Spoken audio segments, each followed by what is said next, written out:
Assalamualaikum warahmatullahi wabarakatuh and Jule to all my dear friends and dear respected teachers.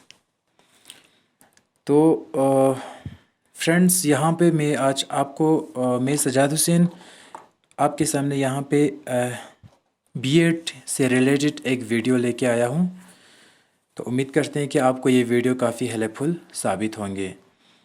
तो dear friends and teachers, आपको पता है कि जो हमारा बीएड सेशन चल रहा है 2017-19 बैच का through director of distance education university of Kashmir के तरफ से, तो इसी सिलसिले में मैंने हमारा जो लेसन प्लान है जो हमने लास्ट ईयर जो बनाया था उसी सिलसिले को मज़ीद आगे बढ़ाने के लिए यहाँ पे इस साल थोड़ा बहुत वेरिएशंस आया है। तो लेसन प्लान में उतना नहीं है चेंजेस, बाकी जो प्रैक्टिस ऑफ टीचिंग है उसमें काफ़ी चेंजेस हमें देखने को मिलता है। तो respected teachers and dear friends, मैं यहाँ पे आपको मैंने अपना लेसन प्लान नंबर 1 मैंने यहाँ पे बनाया है। तो इसका as a model, as a sample मैं आपको समझाना चाहता हूँ, तो जिसको कन्फ्यूजन है वो यहाँ से क्लियर हो जाएंगे। तो उम्मीद करते हैं कि ये आपको हेल्पफुल साबित होंगे। तो सबसे पहले डियर फ्रेंड्स, हमें क्या करना है, सबसे पहले हमें यहाँ पे लेसन प्लान नंबर 1 लिखना है। जैसे फॉर एग्जांपल आपको 20 लेसन प्लान्स बनाने हैं, ठीक है, 10 आपको बनाने हैं अपना जो स्पेसिफिक सब्जेक्ट हैं। फॉर एग्जांपल आपने teaching of civics and geography रखा, सिविक्स एंड हिस्ट्री रखा, टीचिंग ऑफ ज्योग्राफी रखा, teaching of bio science, teaching of mathematics, जो भी आपने रखा है, ठीक है, उसमें से आपको 10 बनाने हैं किसी भी सब्जेक्ट में से जो आपने ऑप्शनल जो चूज़ किया था। 10 आपको लेसन प्लान 10 यहाँ से बनाने हैं, कहाँ से, टीचिंग ऑफ इंग्लिश और उर्दू या पंजाबी कश्मीरी जो भी आपने चूज़ किया है। तो फ़िलहाल मैं अपने सब्जेक्ट की बात करूँगा यहाँ पे, ये एज ए मॉडल आपको मैं यहाँ पे समझाने आया हूँ। तो जिसको कन्फ्यूजन है वो यहाँ से क्लियर कर सकते हैं। तो सबसे पहले हमें लिखना है कि जैसे लास्ट ईयर हमें पता है कि लेसन प्लान नंबर 1, ये मेरे हिसाब से मैंने अपना एक मॉडल बनाया है कि ज़रूरी नहीं है कि हर एक का ऐसा ही मॉडल हो, तो मैंने ये अपने हिसाब से बनाया है। लेसन प्लान नंबर 1, फिर आप ऊपर इंट्रोडक्शन लिख दीजिए, नहीं लिखिए कोई मैटर नहीं करते। सबसे पहले आप अपना नाम लिखिए, फिर इसके बाद आता है आपका इनरोलमेंट नंबर जो आपका है, फिर इसके बाद इनरोलमेंट के सामने या कहीं और लिखिए आप कोर्स या बैच लिखिए जहाँ पे आप बीएड 2017-19 जो भी आपका बीएड बैच हैं। तो इसके बाद आता है आपका सब्जेक्ट, आता है मेरा सोशल साइंस था, मैंने सोशल साइंस लिख दिया। क्लास, आपको जिस क्लास को पढ़ाना है आपको 6, 7, 8, 9, 10, ठीक है। टॉपिक, आपका क्या टॉपिक है, ठीक है, मैंने यहाँ पे इलेक्टोरल पॉलिटिक्स लिखा क्योंकि मेरा सोशल साइंस और पॉलिटिकल साइंस टॉपिक था।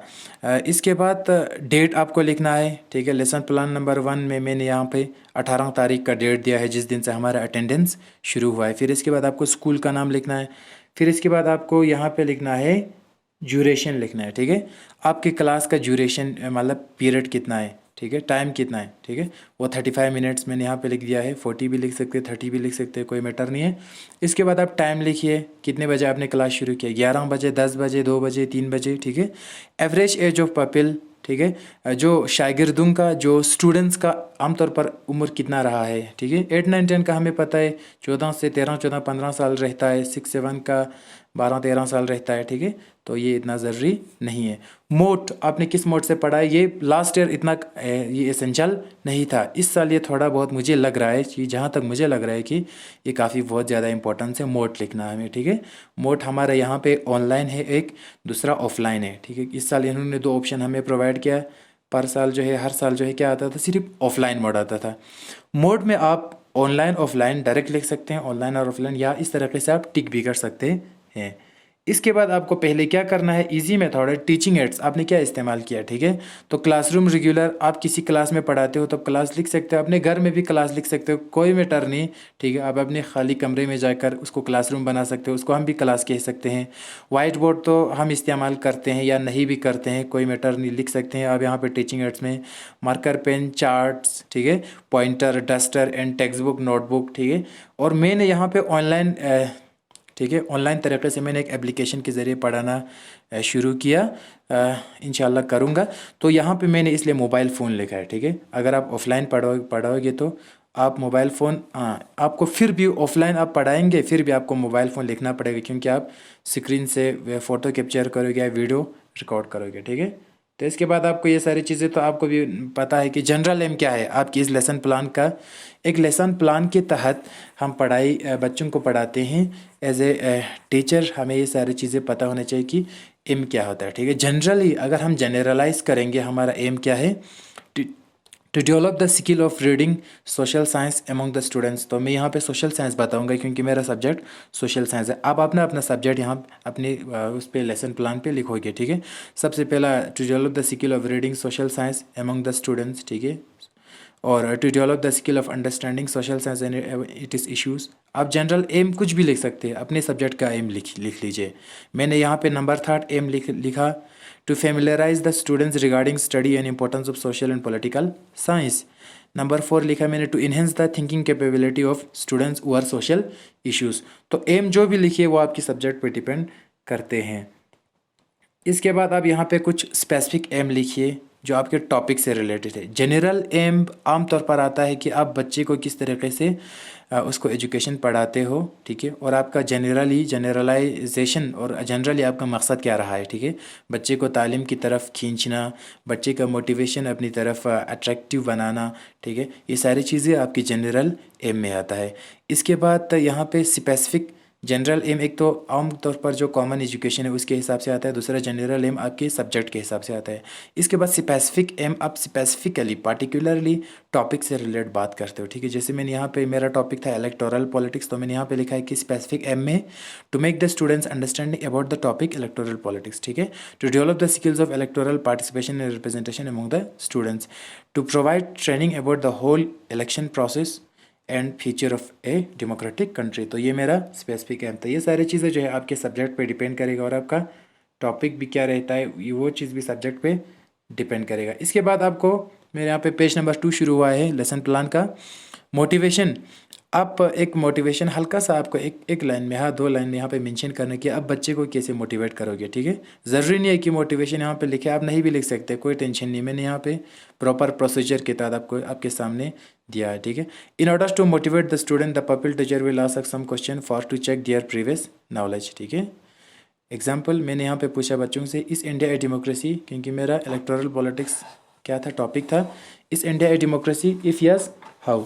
तो बच्चे थोड़ा उससे बहुत ज़्यादा मोटिवेट हो जाएंगे और बच्चे जो है ब्रेन स्टॉर्मिंग करना शुरू करेंगे, ठीक है। तो बच्चे जो है काफ़ी टॉपिक की तरफ खींचते चले आएंगे धीरे धीरे। इसके बाद अनाउंसमेंट ऑफ टॉपिक है। अनाउंसमेंट ऑफ टॉपिक में हमें बच्चों के सामने क्या कहना है, well students we have the lesson in our social science textbook and namely, जिसका टॉपिक का नाम है electoral politics, now let us learn. चलिए हम इसको पढ़ते हैं, ठीक है। या आप दूसरे तरीके से भी बोल सकते हैं।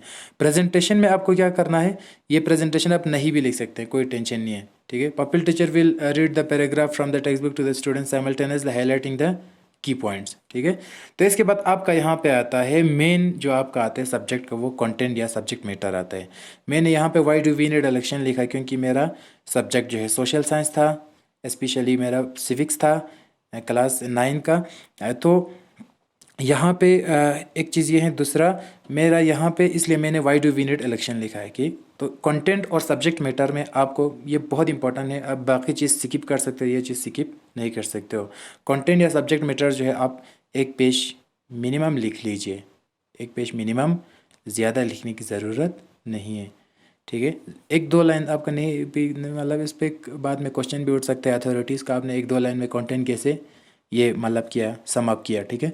तो आप मिनिमम कंटेंट जो है एक पेज लिख लीजिए। तो कंटेंट मैंने यहाँ पे इलेक्शन के बारे में लिखा, मतलब अपने बच्चों को क्या पढ़ाया, मैंने ये पढ़ाया, ठीक है। वो अपने हिसाब से आप भी लिख लीजिए। तो कंटेंट आपका मिनिमम मैंने बताया कि मेरे हिसाब से एक पेज होना चाहिए, इससे ज़्यादा नहीं होना चाहिए, अननेसेसरी लेंथी हो जाएगा। इसके बाद आपका रिकेपचुलेशन आता है, ये उतना इम्पोर्टेंट नहीं है, फिर भी यहाँ पे मैंने डाल दिया है।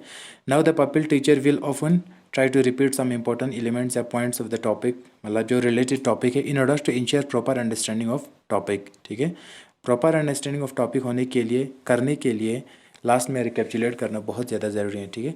क्योंकि हम जब बच्चे को पढ़ाते हैं टॉपिक, उसके बाद हमारा एक प्रॉपर प्रोसीजर आता है। पढ़ाने के बाद हम क्लास में ये कहते हैं कि स्टूडेंट्स आपको क्या समझ में आया क्या नहीं आया। ठीक है, तो सर यहाँ पे आपको क्या करना है, रिकैप्चुलेशन के बारे में थोड़ा लिखना है। ठीक है, ताकि बच्चे जो है वो रिकेप हो जाए, बच्चों की माइंड जो है वो फिर से रिमाइंड हो जाए। रिमाइंडर, एज ए रिमाइंडर या एज ए रिकैप्चुलेशन हम इसको कह सकता है। इसके बाद आप इवेल्यूएशन थोड़ा यहाँ पे डाल दीजिए। In order to find that how much the student learned the pupil teacher will ask some relevant question among the students. ठीक है, तो आप क्या करते हैं, यहाँ पे थोड़ा बहुत बच्चों से क्वेश्चन पूछते होता है कि बच्चे जो है पता चल जाते हैं कि आपको पता चलता है कि बच्चों ने कितना एक एब्जॉर्ब किया है टॉपिक को, कितना नहीं किया। इसके बाद लास्टली फाइनली होम असाइनमेंट या होमवर्क, हम इसको होम टास्क भी कहते हैं, ताकि बच्चे जो है कल इस टॉपिक से फेमिलियराइज होकर वापस आ जाएं। Finally the pupil teacher tell the student to read and revise at home properly and also assign some work. जैसे मैंने यहाँ पे दिया, again is India a democracy, write briefly about it. तो बच्चे जो है इससे ब्रेन स्टॉर्मिंग और मतलब बच्चे इससे पढ़ने में मजबूर हो जाएंगे। सर ने एक होमवर्क दिया था तो बच्चे का मोटिवेशन और उसका इंटरेस्ट यहाँ पे बढ़ेंगे। तो मैं ज़्यादा उतना एक्सपीरियंसड भी नहीं हूँ, अभी मैं टीचिंग फील्ड में जाके मैं एक प्राइवेट स्कूल में काम करता हूँ। जस्ट 3 to 4 ईयर्स हुआ है, तो मैं अपने एक्सपीरियंस के हिसाब से आपको ये सारी चीज़ें मैंने बताया। उम्मीद करते हैं कि आपको ये चीज़ें फ्रूटफुल और हेल्पफुल साबित हुआ होगा। तो मैं आपको यहाँ पे फिर से एक बार रिपीट करूँगा जो हमारा प्रोसीजर है। ठीक है, सबसे पहले आपको इंट्रोडक्शन लिखना जो मैंने ऊपर दिया है। इसके बाद आपको मोस्ट इम्पोर्टेंट जो है वो टीचिंग एड्स के बारे में लिखना है। इसके बाद आपको जनरल एम जो सब्जेक्ट के बारे में है। इसके बाद आपको स्पेसिफिक एम जो टॉपिक के बारे में स्पेसिफिकली मेंशन किया जाता है। इसके बाद आप डायरेक्टली कंटेंट पे आ सकते हैं। ठीक है, या सब्जेक्ट मैटर पे, तो वहाँ पे एक पेज आपको कम से कम लिखना है आप एट एनी कॉस्ट। ठीक है, इसके बाद आपका रिकैप्चुलेशन आता है, इसके बाद आपका इवेल्युएशन आता है, इसके बाद आपका होम असाइनमेंट आता है, होमवर्क आता है। ठीक है, तो आप इसमें एक अनाउंसमेंट ऑफ टॉपिक, दूसरा प्रेजेंटेशन, ये दोनों जो मैंने यहाँ पे पोर्शन लिखा है वो ज़्यादा इम्पोर्टेंट नहीं है। ठीक है, आप उसको स्किप भी कर सकते हैं। कौन सा दो चीज़ स्किप कर सकते हैं, एक तो अनाउंसमेंट ऑफ टॉपिक, दूसरा प्रेजेंटेशन। तो dear respected teachers and friends, मैं जो मुझे अच्छा लगा मैंने आपको यहाँ पे शेयर किया। मैंने लेसन प्लान नंबर 1 यहाँ पे प्रिपेयर किया, तो उम्मीद करते हैं कि आपके फ्रूटफुल साबित होंगे। तो इसी के साथ मैं सज्जाद हुसैन आपसे यहाँ पे इजाज़त चाहता हूँ। खुदा हाफिज़। इंशाल्लाह मैं एक और वीडियो के साथ आपके सामने आने की कोशिश करूँगा।